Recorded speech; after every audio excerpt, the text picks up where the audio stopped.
Dr. Adrian Cole stumbled through dense jungle vegetation on Verath IV, completely lost and increasingly certain that accepting this solo xenobotany research assignment had been one of his worst professional decisions. The jungle looked identical in every direction: towering trees with bioluminescent bark that pulsed with soft blue light, massive ferns that rustled with the movement of creatures he couldn't identify, and vines that seemed to deliberately tangle his path every few meters. His comm unit was showing no signal. His GPS locator was providing coordinates that suggested either equipment malfunction or he'd somehow traveled through a spatial anomaly, and his water supply was getting concerningly low. His xenobotany training was excellent. His fieldwork experience was extensive. His wilderness survival skills were adequate. His sense of direction was apparently non-existent. Adrian had been tracking a rare flowering vine species for 3 hours, so focused on documenting specimens and collecting samples that he'd stopped paying adequate attention to navigation markers. The vine was fascinating. It showed adaptive properties that could have significant pharmaceutical applications, and his research station would be thrilled with the data he was gathering. But his research station was also approximately 15 kilometers in some direction he could no longer confidently identify. And the sun was setting, and Adrian was becoming acutely aware that spending the night alone in an alien jungle was both dangerous and professionally embarrassing. He was considering whether to establish a temporary camp and wait for the research station to notice his absence when he pushed through a particularly dense section of undergrowth and emerged directly into what appeared to be some kind of ceremonial gathering. Adrian froze, his brain taking several seconds to process what he was seeing. Approximately 50 Verath warriors, the indigenous population he'd been explicitly told to avoid disturbing, were arranged in a large circle in a cleared area, watching as individuals competed in what looked like a complex obstacle course combined with combat trials. The Verath were an impressive species by any standard. They averaged 7 to 8 feet in height, their frames built for power and speed, with musculature that made human bodybuilders look like they'd skipped every gym day. Their distinctive long ears moved independently to track sounds, swiveling with impressive precision to follow activity around them. Their society was organized around tribal hunting traditions, with complex social structures that Adrian's briefing materials had only covered superficially. What he knew for certain was that he should absolutely not be interrupting what was clearly an important ritual, and he needed to back away quietly before anyone noticed his accidental intrusion. He took one careful step backward, then another, trying to retreat into the jungle before his presence caused some kind of diplomatic incident that would get his research permit revoked. That was when a Verath elder standing at the edge of the ceremonial circle turned and spotted him. The elder called out in their language, his voice carrying clearly despite not seeming to raise his volume. Adrian's translator earpiece, which he'd remembered to charge despite forgetting basic navigation principles, kicked in with a slight delay that rendered the words in his native tongue. The outsider wishes to participate in the claiming trial. Before Adrian could explain that he absolutely did not wish to participate in anything and was just very lost and would be happy to leave immediately and never speak of this again, another elder responded with what sounded like formal pronouncement. His translator rendered it with helpful clarity. He stands in challenge space during the ritual hour. By ancient law, he has declared intent to compete for mate claiming. Let the trial proceed. Adrian's mouth opened to clarify the enormous misunderstanding, to explain that he was a botanist studying plant species, and definitely not declaring intent to compete for anything involving the word mate claiming. But before he could form a coherent sentence, events overtook his attempt at diplomatic explanation. A Verath warrior stepped into the center of the circle, apparently expecting to face Adrian in whatever trial this was. The warrior looked confident, experienced, and like he could break Adrian in half without significant effort. His bearing suggested someone who'd done this before and expected no particular challenge from the small human who'd somehow wandered into challenge space. Adrian, whose combat experience consisted entirely of one self-defense class in graduate school that he'd barely passed, because the instructor took pity on his complete lack of physical coordination, was desperately trying to communicate that this was a huge mistake that would end badly for everyone, especially him. He held up his hands in what he hoped was a universal gesture of, "Wait, let me explain." But the elders were already making formal pronouncements, and the gathered warriors were watching with expressions that ranged from curious to amused. The trial began with the sound of what might have been a ceremonial drum or possibly a signal horn.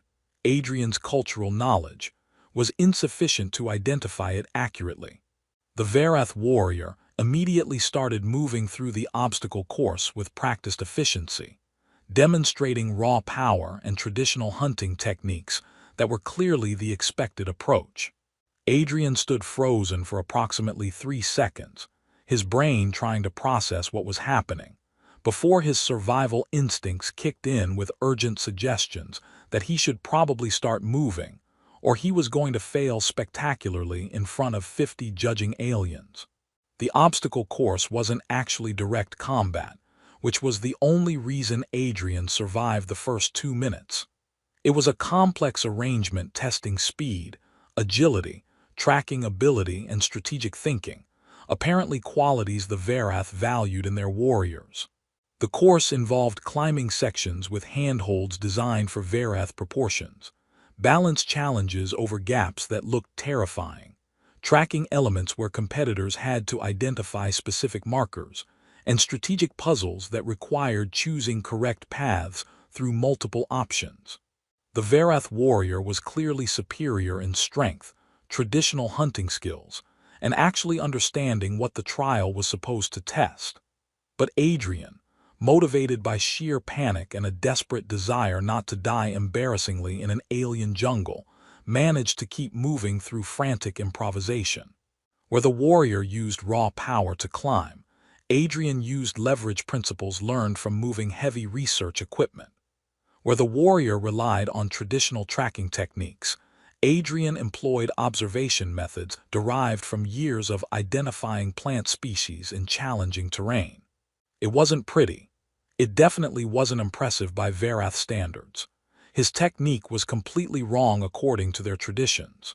But somehow, through combination of panic, creativity, and dumb luck that Adrian would later attribute to divine intervention or possibly a sympathetic universe taking pity on complete idiots, he completed the trial course without dying or injuring himself permanently.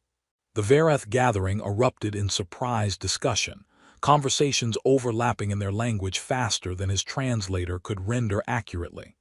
Adrian caught fragments, unusual methods, clever adaptations. The ancestors have peculiar sense of humor.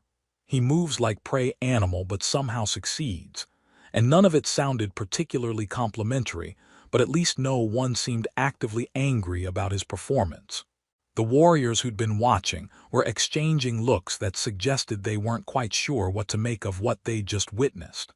Several were laughing, though whether at him or with appreciation for the absurdity was unclear. Others looked thoughtful, as if trying to understand how someone so obviously unsuited for their trials had managed to complete the course. The elders conferred in rapid discussion, while Adrian stood there trying to catch his breath, process what had just happened, and figure out whether he could now politely excuse himself and return to his research station to file a report about this catastrophic diplomatic incident. Then the elders made their formal proclamation, and Adrian's confusion turned to immediate horror as his translator helpfully rendered the ceremonial language with perfect clarity. The outsider has completed the claiming trial through unconventional means that demonstrate intelligence and adaptability. The ancestors have spoken through his success, despite his obvious physical limitations and complete ignorance of our traditions. He is hereby declared mate claimed for the tribe's finest huntress, Curathain the Swift. Let the sacred bond be recognized and celebrated according to our most ancient traditions. So it is spoken, so it shall be. Adrian's brain, which was still operating at diminished capacity due to oxygen debt and adrenaline crash, needed several seconds to parse what he just heard. Mate claimed, huntress, bond, sacred traditions. These were words that his linguistic training and basic pattern recognition suggested had very specific cultural meanings, none of which involved him being able to politely excuse himself and forget this entire situation ever happened. His translator was providing helpful contextual definitions in a text overlay that made everything worse. Mate claimed meant permanently bonded through sacred ritual. Huntress referred to a warrior class of significant status. And the phrase, so it shall be, apparently indicated an irrevocable pronouncement that couldn't be questioned without giving grave offense. Before he could protest, explain, or articulate any of the 1,000 objections forming in his panicking mind, a Verath woman stepped forward from the gathered crowd, and Adrian's ability to form coherent thoughts temporarily short-circuited completely. Curathain was exactly as impressive as her title suggested, tall even by Verath standards, moving with the kind of predatory grace that made every step look effortlessly powerful, her bearing suggesting someone who'd never lost a hunt or a fight in her entire life. Her distinctive long ears were decorated with hunting trophies that his translator helpfully identified as markers of significant achievements in tracking, combat, and leadership. Her eyes locked onto Adrian with an intensity that made him want to hide behind something large and solid, or possibly teleport to another planet entirely. She was looking at him the way a predator evaluates interesting prey, not hostile exactly, but with focused attention that suggested she was assessing every detail and finding the situation fascinating in ways that made Adrian's survival instincts scream warnings about being noticed by apex predators. Then she smiled, a wide, pleased expression that managed to be both genuinely beautiful and slightly terrifying in its confidence, and spoke in Verath that his translator rendered with helpful and horrifying clarity. Human. You have been given a mate through sacred trial and ancestral selection, and he is mine. I am Curathain, and I claim you with pride and satisfaction. The ancestors have chosen well, even if neither of us understands their wisdom yet. But we will learn together, as is proper for mate-bonded pairs. You belong to me now, small human. This is great honor and sacred responsibility. I accept both gladly. The possessive tone in her voice suggested she was quite satisfied with this arrangement, as if fate had just delivered exactly what she'd been waiting for. Several warriors in the crowd made sounds that might have been congratulations or possibly suppressed laughter. Adrian's cultural knowledge was insufficient to tell the difference. Adrian's brain, still trying to process the whole, completed a trial I didn't understand thing, could only manage to articulate a response that was both accurate and completely inadequate to the situation. I think there's been a misunderstanding, a very large misunderstanding, possibly the largest misunderstanding in the history of human-alien first contact scenarios. Curathain's smile widened, showing teeth that reminded Adrian that the Verath were evolved from apex predators. No misunderstanding, little human. You completed the claiming trial. You stood in challenge space during ritual hour, participated in sacred competition, and succeeded through methods our warriors have never used. The ancestors guided you here for purpose we do not question. You are mate-claimed according to our most ancient laws. Mine, specifically, as the finest huntress of our tribe. This is simply reality now. You will learn to accept it, as all must accept the will of ancestors and the bonds they create through sacred trial. She moved closer with those same predatory steps, closing the distance between them until Adrian had to tilt his head back significantly to maintain eye contact. He was acutely aware of the height difference, the strength difference, and the fact that she could probably carry him away over her shoulder if she decided his cooperation was optional. "I should explain," he tried again, his voice coming out higher and less confident than he'd prefer. "I'm a xenobotanist. I was studying plant species. I got lost in the jungle and accidentally stumbled into your ritual. I didn't know what I was participating in. I'm not a warrior. I'm not qualified to be anyone's mate. This is all a catastrophic accident caused by my terrible sense of direction and extremely bad timing."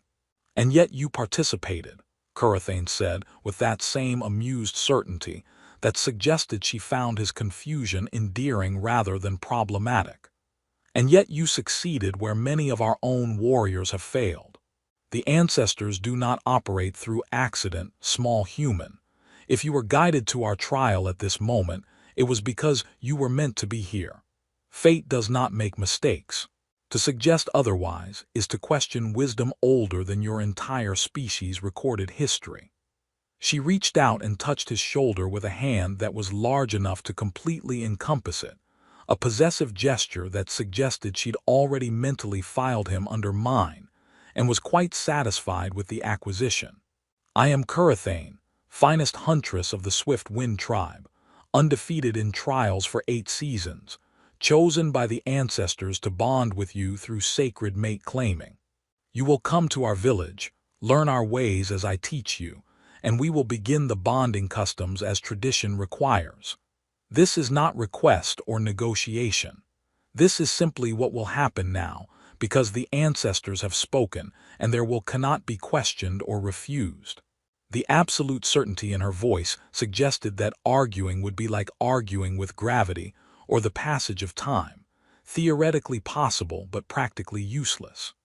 Adrian looked around desperately for support, for someone who might understand that this was an enormous misunderstanding that needed to be resolved through diplomatic channels rather than sacred bonding rituals.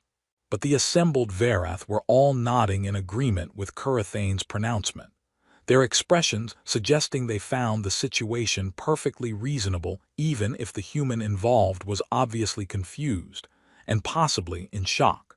One elder stepped forward, speaking in formal tones that Adrian's translator rendered with ceremonial gravity.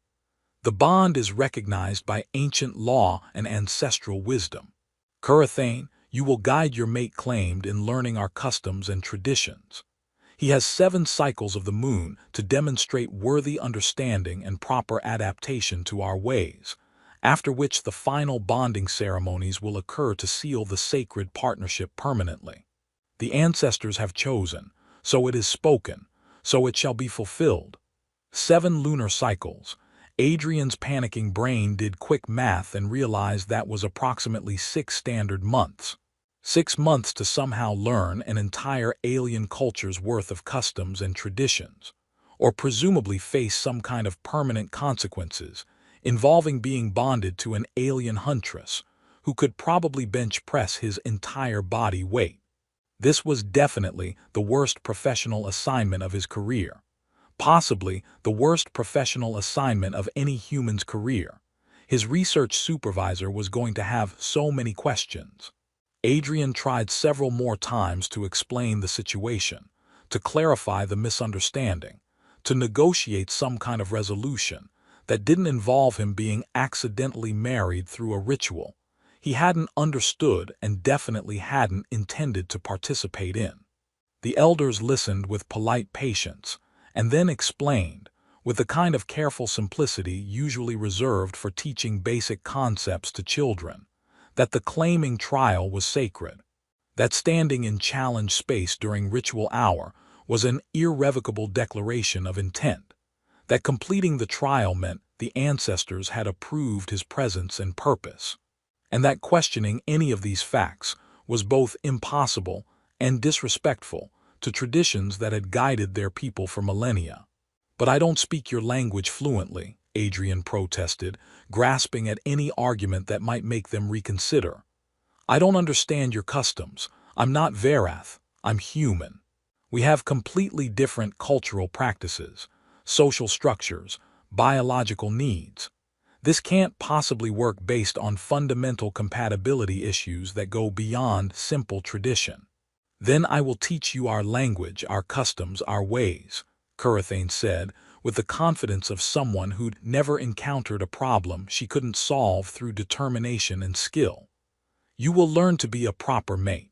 It is my responsibility now to guide you, to protect you, to ensure you understand what it means to be claimed by Verath tradition and bonded to their finest huntress. I do not fail at tasks I undertake. You will learn. We will adapt together. The ancestors would not have chosen you if adaptation were impossible. There was something in her tone that suggested she was actually looking forward to this responsibility, as if teaching a confused human how to be a proper Verath mate was an interesting challenge rather than an impossible burden. Adrian spent the walk back to the Verath village in a state of stunned confusion, his mind cycling between denial, panic, and a strange sort of resigned curiosity about what exactly he'd gotten himself into. Curathane walked beside him the entire way, her hand occasionally touching his arm or shoulder in gestures that seemed possessive and protective simultaneously. She pointed out various jungle features with commentary that his translator rendered, dangerous plants to avoid, useful landmarks for navigation, creatures that were safe versus those that required caution. And Adrian found himself listening despite his shock, because the information was genuinely useful, and her teaching style was surprisingly effective. Other Verath from the trial gathering followed along, clearly finding the situation entertaining. Adrian's translator caught fragments of their conversations. Curathane finally claimed after rejecting so many warriors. The little human looks terrified but trying to hide it. The ancestors must have excellent sense of humor to match our fiercest huntress with such an obviously unsuitable specimen. This will be very entertaining to observe over the coming moons. The village itself was actually quite impressive when they reached it. Traditional architecture that seemed to grow organically from the jungle environment rather than being imposed upon it. Structures built from materials that blended beautifully with the surrounding vegetation. Everything arranged with both practical efficiency and aesthetic consideration. The Verath clearly had sophisticated understanding of sustainable architecture and environmental integration that Adrian's academic training made him appreciate even through his shock. Curathane guided Adrian toward a dwelling that was notably larger than most others and decorated with hunting trophies that his translator helpfully identified as markers of exceptional achievement. There were carved markers indicating successful hunts of particularly dangerous prey, woven decorations showing mastery of various weapon types, and ceremonial items that apparently denoted her status as the tribe's finest huntress. "You will stay here," she announced, and it wasn't phrased as a question or suggestion but as simple statement of fact. Mate-claimed pairs share dwellings according to our customs. This is my home. It is now our home. You will sleep here, eat here, learn here. I will teach you our ways with patience and thoroughness, and you will learn to be a worthy partner. The bonding rituals begin tomorrow at dawn with first light. You should rest tonight. Tomorrow will be challenging for you. Bonding rituals. Adrian's voice came out higher than he'd intended, making him sound even more uncertain than he felt. What exactly do those involve? Because I feel like I should understand what I'm agreeing to before we start anything involving the word bonding and sacred traditions.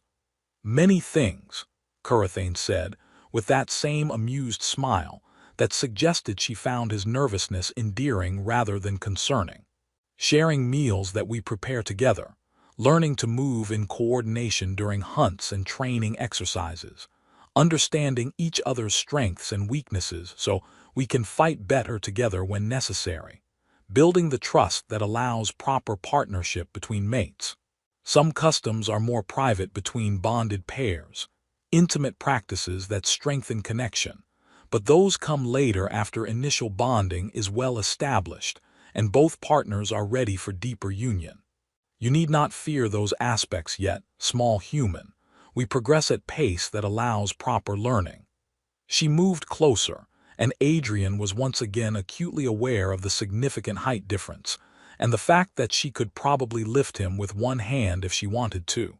Her presence was overwhelming in ways that had nothing to do with physical intimidation and everything to do with sheer force of personality and confidence. "You seem frightened, little one. There is no need for such fear. I am an excellent huntress and a skilled teacher. I have never failed at anything I set my mind to accomplish. I will ensure you understand what it means to be mine, to be part of our tribe, to honor the bond the ancestors have created between us. You will learn, and you will adapt, and you will become worthy mate even if you cannot imagine it now. This I promise you."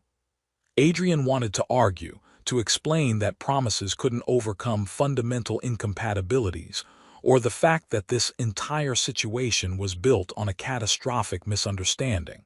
But the absolute certainty in her voice and the genuine confidence in her expression made the words die in his throat. She actually believed the ancestors had chosen correctly, that this would work, that teaching him would be successful. And there was something almost reassuring about her confidence, even if Adrian couldn't share it. "I'm a botanist," he said weakly, as if this somehow explained why this situation was impossible. "I study plant species and write research papers. I don't know anything about hunting or fighting or bonding rituals or being anyone's mate. My entire professional training is about observing and documenting, not participating in warrior cultures I don't understand. This can't possibly work based on fundamental differences in our skills, backgrounds, and expectations." "Then I will teach you," Kurothane said with that same absolute confidence. "You have 7 lunar cycles to learn what you need to learn. That is generous time according to our traditions. Many mate-claimed pairs have far less teaching period, especially when both partners are Verath and already understand our ways. But the elders recognized you need more guidance given your complete ignorance of everything important. I will provide that guidance with patience and thoroughness. You will learn our language beyond your translation device. You will learn to move as we move, to hunt as we hunt, to think as we think about partnership and duty and honor. And you will learn to be mine in all the ways that matter." The possessive tone she used when saying "mine" carried such certainty that Adrian felt simultaneously terrified, and oddly, slightly flattered in a way he didn't want to examine too closely. There was something compelling about being claimed with such complete confidence, even if the circumstances were catastrophic. Kurothane showed him where he would sleep, a raised platform with surprisingly comfortable bedding materials that smelled of unfamiliar but not unpleasant herbs, and provided him with water and food that she explained were appropriate for human digestive systems. She'd apparently already consulted with tribal knowledge keepers about human biological needs, which suggested a level of preparation and care that Adrian hadn't expected. "Rest tonight," she instructed, her tone gentling slightly. "You are exhausted from the trial and the shock of unexpected bonding. Tomorrow we begin training at dawn with first light. I will start with basic coordination exercises and fundamental hunting techniques.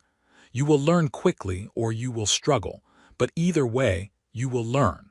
I do not accept failure from myself or from those who belong to me. Sleep now, little human. Tomorrow begins your transformation from lost researcher to worthy mate." She left him alone for the night, closing the dwelling's entrance with a woven covering that provided privacy while allowing air circulation. Adrian sat on the sleeping platform, trying to process everything that had happened. In the span of approximately 6 hours, he'd gone from lost botanist to accidentally mate-claimed to an alien huntress through a ritual he hadn't understood and definitely hadn't intended to participate in. His entire life trajectory had been altered by a combination of poor navigation skills, catastrophically bad timing, and what the Verath insisted was ancestral wisdom, guiding him to exactly where he needed to be. He should be panicking more than he was. Actually, he probably was panicking, just very quietly and internally in ways that wouldn't disturb his new mate who could probably hear him through the dwelling walls with those impressive ears. But somewhere beneath the panic and shock, Adrian's scientific training was observing with detached fascination that Verath culture operated on fundamentally different assumptions about fate, choice, and partnership than human societies did. To them, questioning the ritual outcome wasn't just impractical, it was philosophically incomprehensible. The ancestors had chosen through sacred trial. The bond existed as objective fact. Learning to work within that reality was the only sensible response to circumstances they viewed as divinely ordained rather than accidentally created. Whether Adrian's more skeptical human sensibilities would adapt to those assumptions remained to be seen. Buzzed with an incoming message from the research station, undoubtedly wondering why he hadn't checked in at his scheduled time. Adrian looked at the message notification and realized he had absolutely no idea how to explain his current situation in a report that wouldn't get him recalled for psychiatric evaluation. Sorry for the delayed check-in. Got lost in the jungle, accidentally participated in a sacred mating ritual, and am now bonded to an alien huntress who insists the ancestors chose me specifically. Will provide more detailed report once I figure out what's happening. Please advise on proper protocols for this situation, as my training did not cover accidentally getting married through cultural misunderstanding. He didn't send the message. Instead, he turned off the comm unit entirely, because explaining this situation to his supervisors felt even more impossible than actually living through it. Tomorrow, he would figure out communication. Tonight, he would try to sleep in an alien dwelling, bonded to an alien mate through a ritual he didn't understand, facing 7 lunar cycles of intensive cultural education that would either transform him into a worthy partner or prove that some misunderstandings were too catastrophic to overcome. Adrian lay down on the surprisingly comfortable sleeping platform, closed his eyes, and tried to convince himself that this was all some kind of stress-induced hallucination caused by dehydration and getting lost in an alien jungle. But the reality of his situation kept intruding, the unfamiliar sounds of the village settling for night, the scent of herbs in the bedding, the memory of Curathane's possessive confidence when she claimed him as hers. This was real. He was mate-claimed. The bonding rituals began at dawn, and somewhere in this catastrophic accident, Adrian was going to have to find a way to adapt, learn, and survive what the Verath insisted was ancestral wisdom, but felt an awful lot like the universe's idea of a practical joke at his expense. He eventually fell asleep from sheer exhaustion, his dreams filled with jungle obstacles, predatory huntresses, and the terrifying certainty in Curathane's voice when she'd promised to teach him everything he needed to learn. Tomorrow would tell whether that promise was reassuring or threatening, possibly both. Dawn came far too early, announced by sounds of the village waking around him and the distinct sensation of someone watching him sleep. Adrian opened his eyes to find Curathane standing beside his sleeping platform, already dressed in training attire and looking far too alert and energetic for someone who presumably had slept at some point during the night. "You sleep deeply, little human," she observed, and there was something almost affectionate in her tone despite the early hour. "This is good. You will need your rest to be well maintained as we begin your training. Come." We start with morning exercises that all Verath perform to maintain readiness. You will learn to move as we move, to coordinate your body as we coordinate ours. This is first step in building partnership that allows proper mate bonding. Adrian wanted to protest that it was barely dawn, that he'd had maybe 5 hours of deeply troubled sleep, that his body was still sore from yesterday's accidental trial completion. But Curathane was already moving toward the dwelling entrance with clear expectation that he would follow, and arguing seemed both pointless and likely to make him look even more pathetic than he already felt. The morning exercises that Curathane called basic coordination training would have killed most humans within the first 15 minutes. They involved a complex series of movements designed to build strength, flexibility, and the kind of fluid coordination that Verath warriors apparently maintained through daily practice from childhood.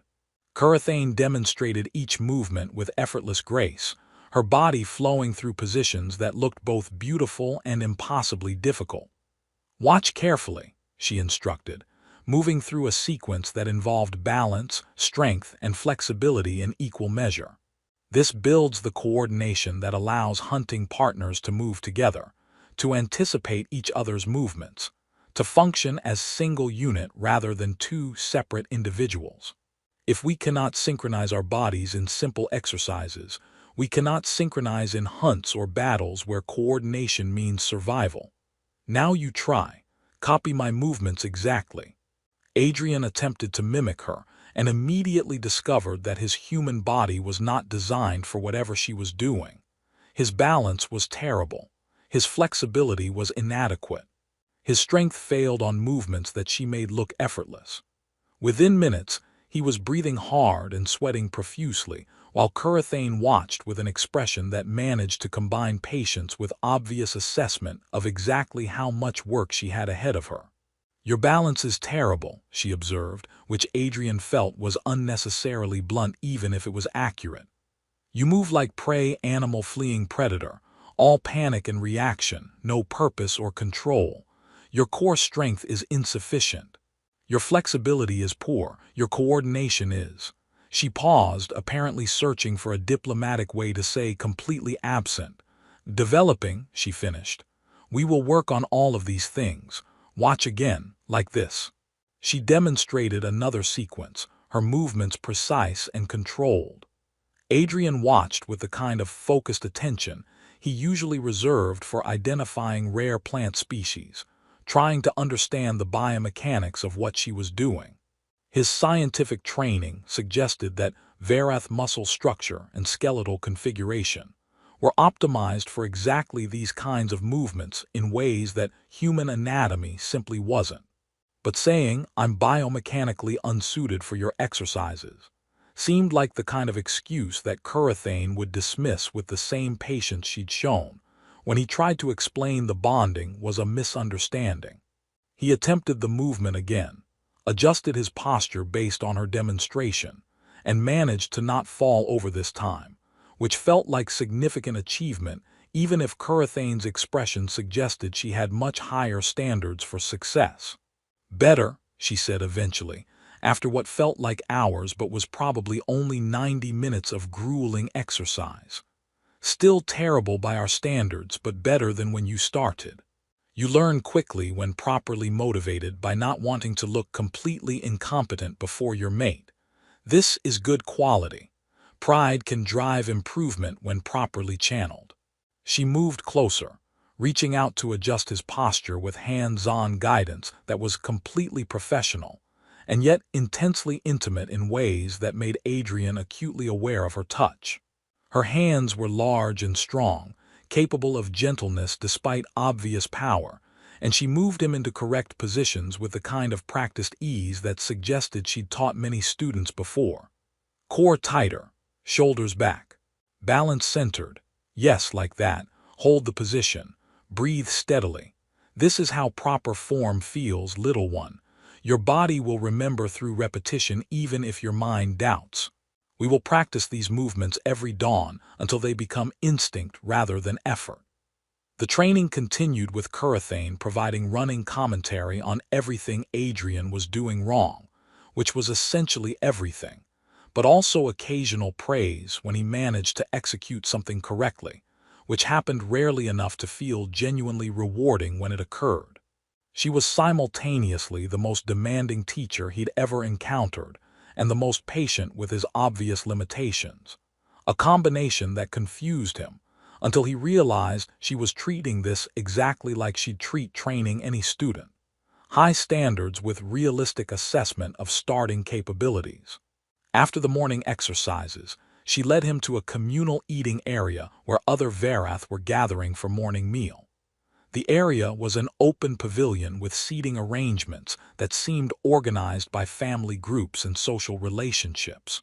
Several warriors who were apparently friends or colleagues of Curathane's, approached with expressions that ranged from amused to genuinely curious about the human she'd been bonded to.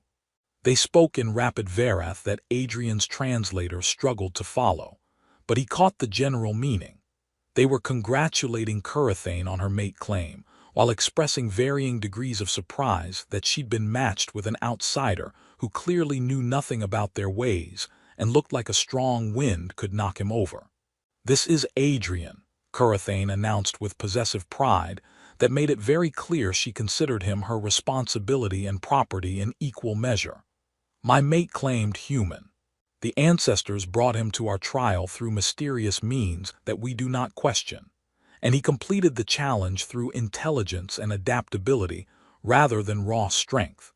He is small and weak by our standards, knows nothing of our customs, cannot speak our language beyond his translation device, and moves with coordination of injured prey animal. But he will learn. I will ensure it. He belongs to me now, and I do not accept failure from those who belong to me." The way she introduced him, simultaneously claiming ownership while defending his presence and outlining all his inadequacies, made Adrian feel like an interesting project she'd undertaken rather than an actual partner. But there was also something protective in her tone, a clear message to the other warriors that, while she acknowledged his limitations, she expected them to respect the bond the ancestors had created and not mock what she was working to improve. The other Verath responded with polite acknowledgement, though several couldn't suppress amused smiles at his obvious discomfort with being discussed as if he weren't present. One particularly large warrior, someone who clearly held significant status based on how others deferred to him, addressed Adrian directly in heavily accented but understandable Terran standard. "You are fortunate beyond measure, human. Curathane is finest huntress our tribe has produced in 3 generations. Many warriors from our tribe and neighboring tribes have attempted to claim her through trials. All have failed to meet her standards or impressed her sufficiently to accept bonding. That she accepts you, outsider who knows nothing of our ways, is remarkable. The ancestors clearly saw something in you that our warriors lacked. Do not dishonor her choice or the wisdom that guided you to our ritual. Learn well, adapt completely, become worthy of the bond she has accepted." "I'm trying not to dishonor anyone," Adrian managed, which was the most diplomatic response he could formulate given his exhaustion and continued confusion about this entire situation. "Though I'm still not entirely sure how I ended up mate claimed through a ritual I didn't understand and definitely didn't intend to participate in."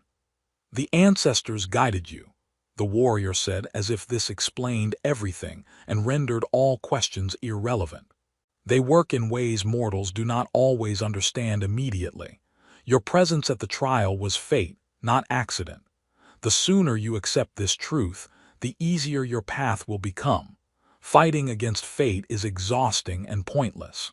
Learning to work with it is wisdom." The days that followed established a routine that Adrian found simultaneously exhausting, overwhelming, and oddly engaging despite his continued belief that this entire situation was catastrophic. Curathane approached teaching him Verath customs with the same focused intensity she apparently applied to all challenges in her life. Dawn training sessions built his physical coordination and stamina through exercises that left him sore and exhausted but undeniably improving. Midday lessons taught him hunting techniques, weapon handling, tracking skills, and the complex social customs that governed Verath tribal life. Evening meals, which mate-claimed pairs apparently shared privately according to tradition, provided opportunities for quieter conversation where Curathane asked about human culture with genuine curiosity.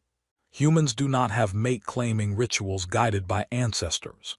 she asked one evening, sounding genuinely incredulous that any intelligent species would organize partnerships differently than the Verath did. "We have marriages," Adrian explained, grateful for a topic he actually understood. "But they're based on mutual choice developed over time, not ritual trials and ancestral selection. People court each other, develop romantic feelings, decide together whether to formalize the relationship through various legal and social structures. It's much more gradual and consensual in nature. Consensual, Curathane repeated the word thoughtfully, as if testing its meaning. You mean both parties choose freely based on personal preference. Interesting concept. Among Verath, the ancestors choose through sacred trials because mortals are poor judges of compatibility when left to their own devices. We think we know what we want, but the ancestors see deeper. They match souls that will strengthen each other, complement each other's weaknesses, build partnerships that last beyond individual desires or shallow attractions. She leaned forward slightly, her intense gaze fixed on Adrian. Does your human way work? Do your marriages endure? Do partners truly complement each other in meaningful ways? Or do they choose based on shallow attractions that fade when circumstances become difficult? Sometimes they work beautifully, Adrian admitted honestly. Sometimes they fail spectacularly, but we value the choice itself, the agency to decide our own paths rather than having them chosen by external forces we don't control. And yet you are here, Curathane observed with that same thoughtful expression.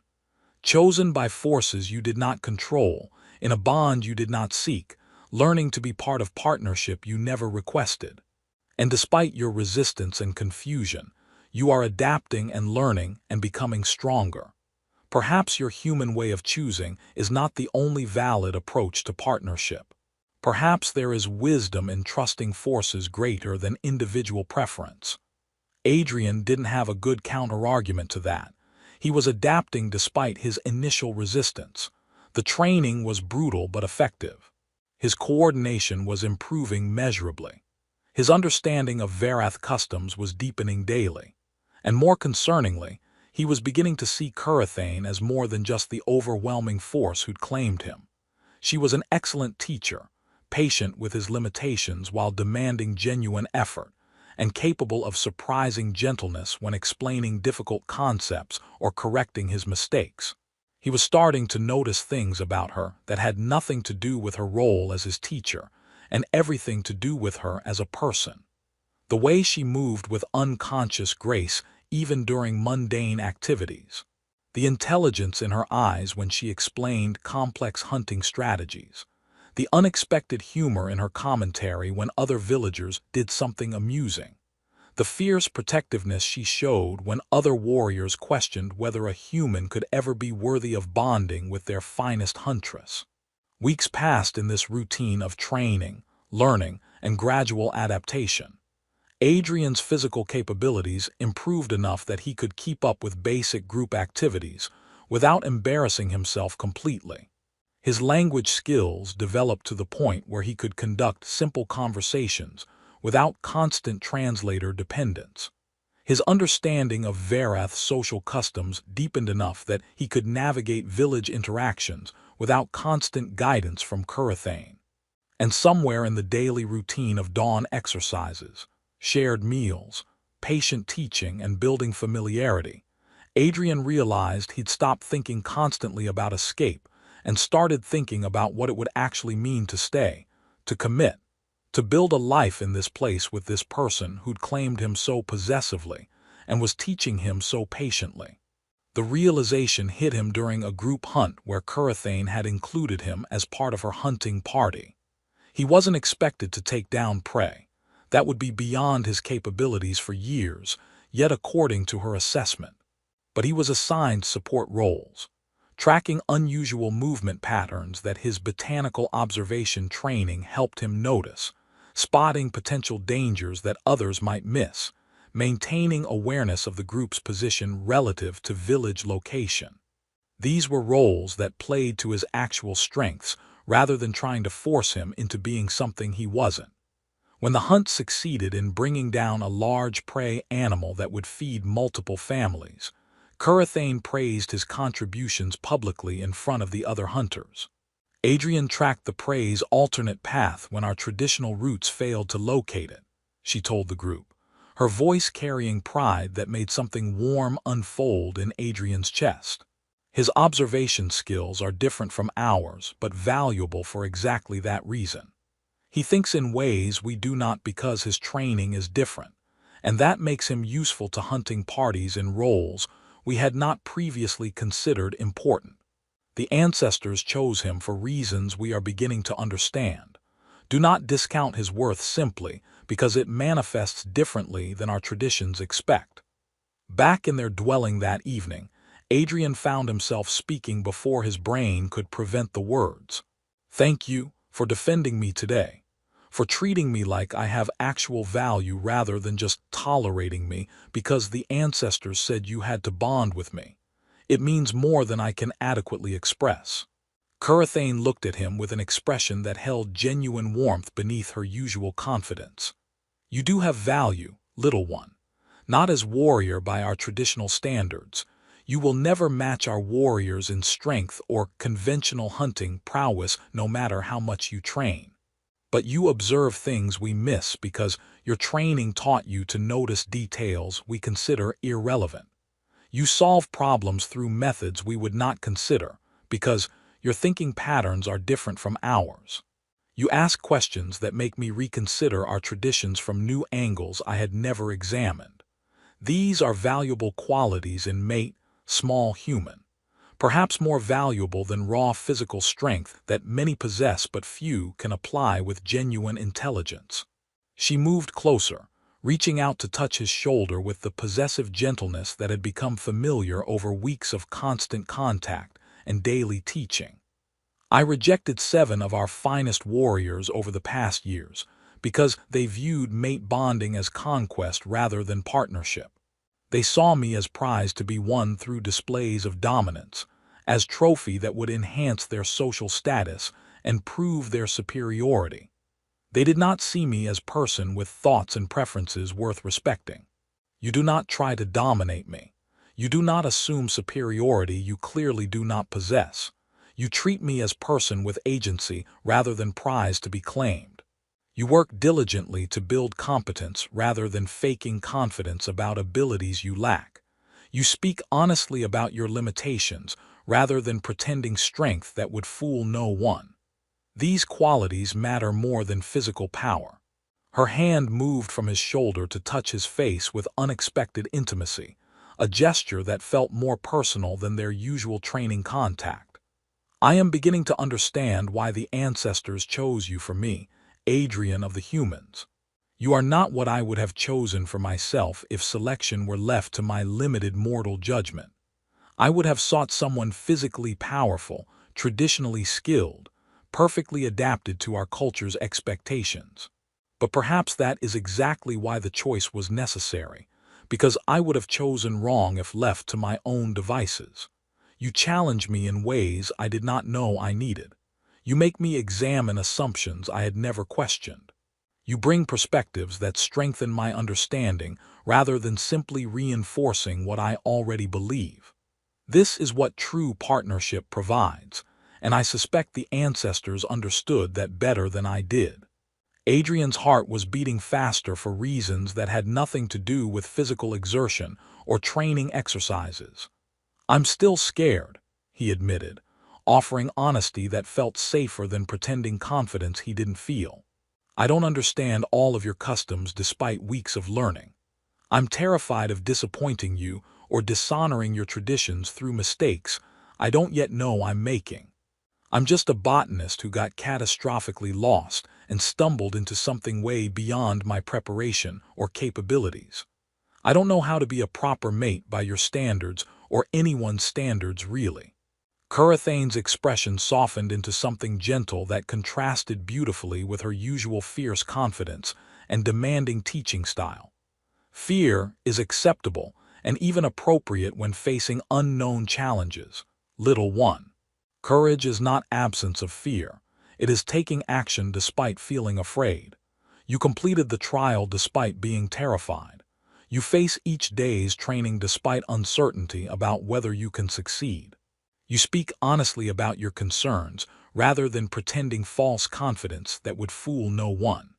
These are all forms of courage that matter more than the fearless bravado many warriors display. Fear that motivates careful learning is wisdom. Fearlessness that leads to careless mistakes is dangerous foolishness. She pulled him closer with careful control of her considerable strength, mindful as always of the size and power difference between them. I will continue teaching you our ways with patience and thoroughness. You will continue learning to be worthy mate not by becoming Verath. You will never be Verath, and that is acceptable, but by becoming best version of yourself, by bringing your unique strengths to our partnership rather than trying to imitate our warriors poorly. The ancestors chose well even if you do not yet fully understand their wisdom. But you are beginning to understand. I see it in how you move with more confidence, how you think about problems with increased skill, how you look at me when you believe I am not observing your expressions. How do I look at you? Adrian asked, his voice barely above a whisper, half afraid of the answer. Like you are beginning to care about me as person rather than just accepting circumstances fate has imposed, Curathane said simply, her own voice soft. Like the bond is becoming real to you emotionally rather than just obligation you must fulfill through ritual compliance. Like you are choosing to stay and learn and be mine, not because the ancestors commanded it or because you have no choice, but because you genuinely want it for reasons that have become personal to you. Your eyes reveal what your words do not yet say. She was right, and that realization was both terrifying and exhilarating in equal measure. Adrian was developing feelings that went far beyond dutiful acceptance of circumstances he couldn't control. He was starting to care about Curathane as a person, her intelligence, her unexpected humor, her protective fierceness, her patient teaching, her genuine interest in his perspectives. Feelings that were genuinely his own choice despite how this entire situation had started. I am starting to care, he admitted, the words feeling both vulnerable and necessary. About you specifically, not just about surviving this situation or fulfilling ritual obligations. That scares me more than the hunting training or the cultural learning or any of the practical challenges. Because caring means risk. It means vulnerability. It means accepting that this bond has somehow become real despite starting as a catastrophic accident I never wanted. Good, Curathane said, and she smiled with warmth that made Adrian's heart skip in ways that had nothing to do with physical exertion. Because I care too, little one. Not just because the ancestors chose you or because I have responsibility to teach my claimed mate, but because you have proven yourself worthy of genuine care through your efforts, your honesty, your persistence despite being completely out of your depth in situation you never sought. You are mine by ancestral choice and sacred ritual, but you are also becoming mine by my own choice, by my own growing feelings that have developed through watching you struggle and learn and refuse to surrender despite overwhelming challenges. The bond grows real through our daily choices to trust and value each other, not just through ritual or fate. This is as it should be. She kissed him then, fierce and possessive and unexpectedly tender simultaneously, the physical expression of feelings that had been building through weeks of constant contact, patient teaching, and growing trust that neither had expected but both had somehow developed. Adrian kissed her back, abandoning the last of his resistance to circumstances that had somehow transformed from catastrophe into genuine possibility for something real. Outside their dwelling, the village continued its evening routines under star-filled alien sky. Inside, two people who'd been brought together through cosmic accident and ancient ritual chose each other freely, building something real from circumstances neither had wanted but both were learning to value deeply. 2 months after the accidental trial that changed everything, Adrian had adapted to Verath village life in ways he wouldn't have believed possible during those first terrified days. The dawn training sessions that had seemed impossible now felt routine, his body having built strength and coordination through Curathane's patient but demanding instruction. He could move through basic hunting exercises without embarrassing himself completely. He could communicate in Verath without constant translator dependence. his linguistic skills having developed through daily immersion. He could navigate village social customs with reasonable competence, understanding the complex honor systems and relationship dynamics that governed Verath interactions. Most importantly, he'd learned that Curathane was far more than an impressive huntress who'd claimed him through ritual.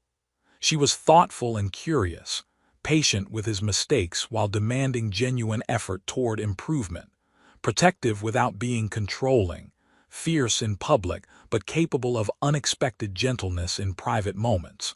She taught him not just hunting skills but the philosophy behind them, how Verath viewed partnership as coordination of complementary strengths rather than competition for dominance, how they built trust through shared challenges rather than just declarations of feeling, how they maintained bonds through daily choices to support each other rather than just through initial ritual commitment. The other villagers had gradually accepted his presence, moving from initial amusement at the unlikely mate claiming to genuine respect for his efforts to learn and adapt. Several warriors who'd been skeptical about whether a human could ever be worthy of bonding with their finest huntress now acknowledged that while he'd never matched their physical capabilities, his different perspectives and skills brought value to hunting parties and village discussions. The turning point came during a hunt that went badly wrong through no one's fault. They tracked prey into territory where a much larger and more dangerous predator was hunting, creating a situation where the Verath hunting party suddenly became potential prey themselves. The predatory creature was massive, aggressive, and far more dangerous than anything their group was equipped to handle safely. Retreat was the smart choice, but the terrain made retreat difficult without exposing vulnerable party members to attack. Adrian, operating on pure instinct and training that Curathane had drilled into him through months of patient teaching, did exactly what mates were supposed to do according to Verath tradition. He positioned himself to protect her back while she handled the primary threat. It wasn't impressive by Verath standards. His combat abilities were still minimal despite training. He was barely holding his own against smaller threats while Curathane fought the main creature with skilled precision born of years of experience. But he maintained his position despite terror, trusted their coordinated training, and fulfilled his role as partner rather than liability. When the hunt ended and the danger was resolved through Curathane's skill and the group's coordination, everyone emerged safely though exhausted. Curathane turned to Adrian with an expression he'd never seen before on her face. Not amusement at his limitations, not patient assessment of his progress, but genuine respect and something deeper that looked like actual love rather than just acceptance of ritual bonds. "You protected me," she said, and her tone held wonder that suggested this meant more than simple tactical coordination. "You are small and weak compared to our warriors by every physical measure. You could have fled to safety, and no one would have faulted you for choosing survival over partnership. But you stood your ground despite fear that I could smell on you. You trusted our training and our bond enough to believe we would fight better together than separately. You fulfilled mate bond duties that many of our own warriors struggle to honor when genuine danger arises." She pulled him close with a fierceness that had become familiar but now held different emotional weight, deeper significance that transcended simple possessive claiming. "The ancestors were absolutely right in their choice. You are worthy not because you are strong.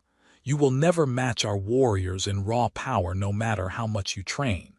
But you are brave in ways that matter more than mere physical strength. You are intelligent enough to use your abilities effectively rather than attempting to imitate our strengths poorly. You are loyal to bonds you honor even when honoring them requires facing fears that terrify you. These qualities matter more than any amount of raw physical power could ever matter." Adrian, still shaking from adrenaline and the near-death experience they'd just survived, found himself responding with complete honesty. "I couldn't let anything happen to you. You're not just my teacher anymore or just the person the ancestors bound me to through ritual I didn't understand. You're..." He searched for words in Verath that adequately expressed feelings that felt enormous and complicated. "You're mine too. My mate by choice now, not just by ritual.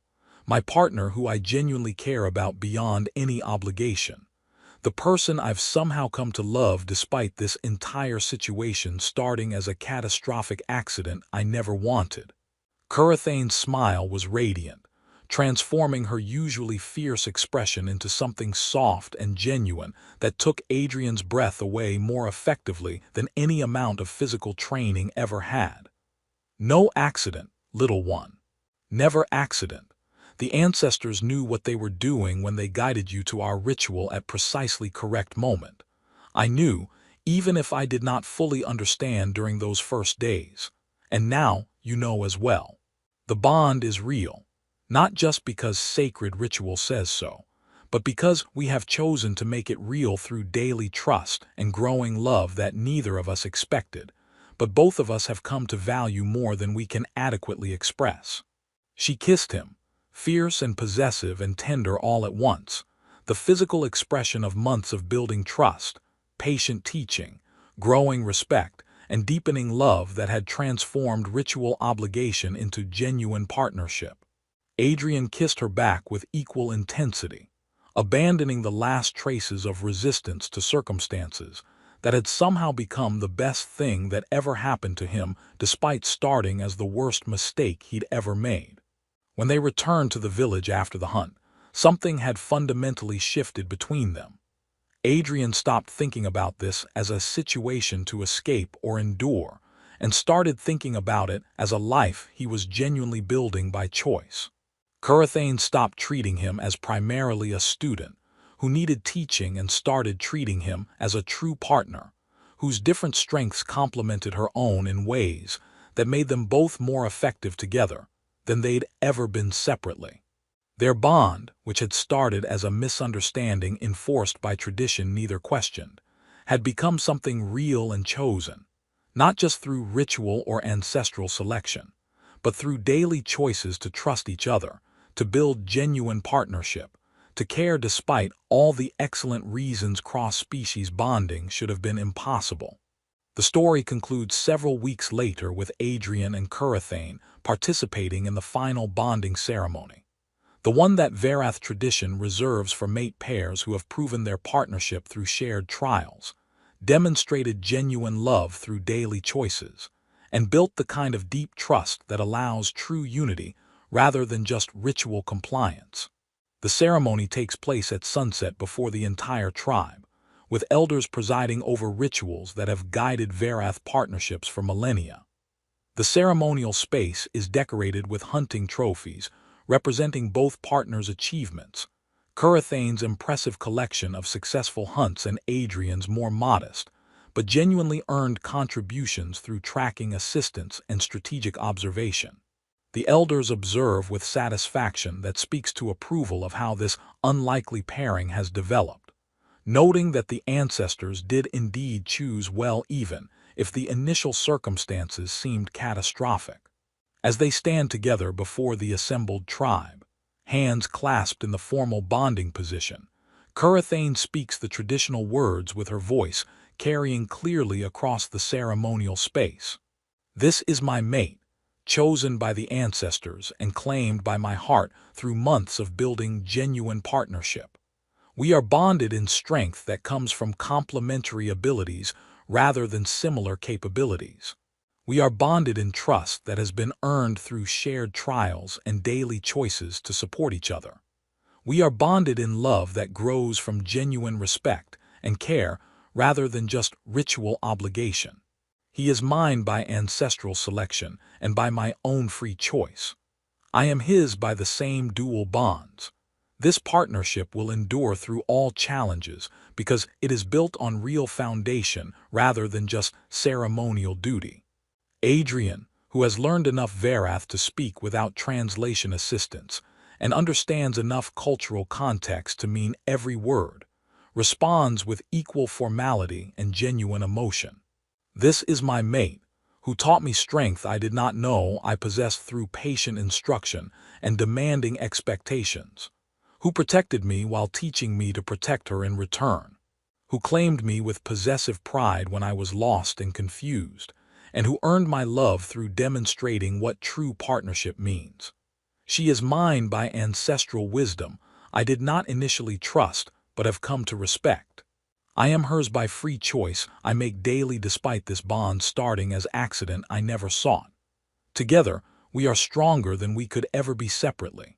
This partnership is real because we have chosen to make it real through trust, effort, and love that neither of us expected, but both of us have come to cherish more than we can adequately express.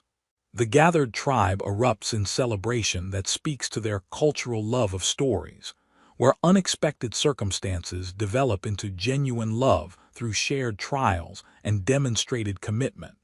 The ceremony continues with traditional elements: shared meal, exchange of hunting tokens, formal recognition by elders. But the emotional core is the obvious genuine connection between partners who started as catastrophic mismatch and became something real through months of patient building. Later that evening, in the privacy of their dwelling that has truly become their shared home rather than just where Adrian was assigned to stay, Curathane pulls him close with the familiar possessive tenderness that has become her signature expression of affection. "You were lost in the jungle," she observes with warm amusement, looking for plants, stumbling into sacred rituals, completely unprepared for anything that followed. Most catastrophically lost anyone in our tribe's history. Epically lost, Adrian agrees, leaning into her embrace. Possibly setting records for bad navigation that will be discussed for generations. And somehow found exactly where you needed to be, Curathane finishes, her tone shifting to something more serious. The ancestors work in ways that appear mysterious to mortal understanding. Or perhaps fate is simply the word we use when circumstances align perfectly despite appearing catastrophic initially. You arrived at precisely correct moment, participated in trial that revealed your true qualities, and proved yourself worthy through methods no one expected, but everyone has come to respect. Or perhaps I'm just really bad at following directions and extraordinarily lucky in who claimed me when I messed up everything possible, Adrian suggests with self-deprecating humor. Perhaps both truths coexist, Curathane says with that familiar amused smile. You are still small and weak compared to our warriors by every physical measure, still occasionally clumsy during hunts when stress overwhelms your training. Still learning our ways and probably will continue learning for years yet. But you are mine, little human. Mine by ancestral choice, mine by sacred ritual, and most importantly mine by my own free choice that I make daily, because you have proven yourself worthy of love I did not expect to feel. And I find I would not trade you for the strongest warrior in any tribe, because strength without your intelligence and loyalty and genuine caring would be empty achievement. Good, Adrian says, pulling her even closer despite the size difference that makes the geometry slightly awkward. Because you're mine too, my fierce huntress who claimed me with possessive pride when I was terrified and confused. My patient teacher who demanded my best efforts while respecting my limitations. My genuine partner who makes me want to be braver and more capable than I ever thought possible. I wouldn't trade you for anything either. You're the best catastrophic accident that ever happened to me. Outside their dwelling, the village continues celebrating the completed bonding ceremony under star-filled alien sky. Inside, two people who met through cosmic accident and ancient ritual celebrate the very real love they have built through months of daily choices to trust each other, to learn from each other, to build partnership that honors both their different strengths and their shared commitment to making ritual bonds become genuine love. Sometimes the best relationships start with complete catastrophes and misunderstandings, and become real through the deliberate choice to see value in what fate or spectacular navigation failure or ancestral wisdom has provided. Adrian had gone looking for rare plants and found something far more valuable, a mate who claimed him possessively and taught him that being chosen by forces you don't control can become choosing each other freely.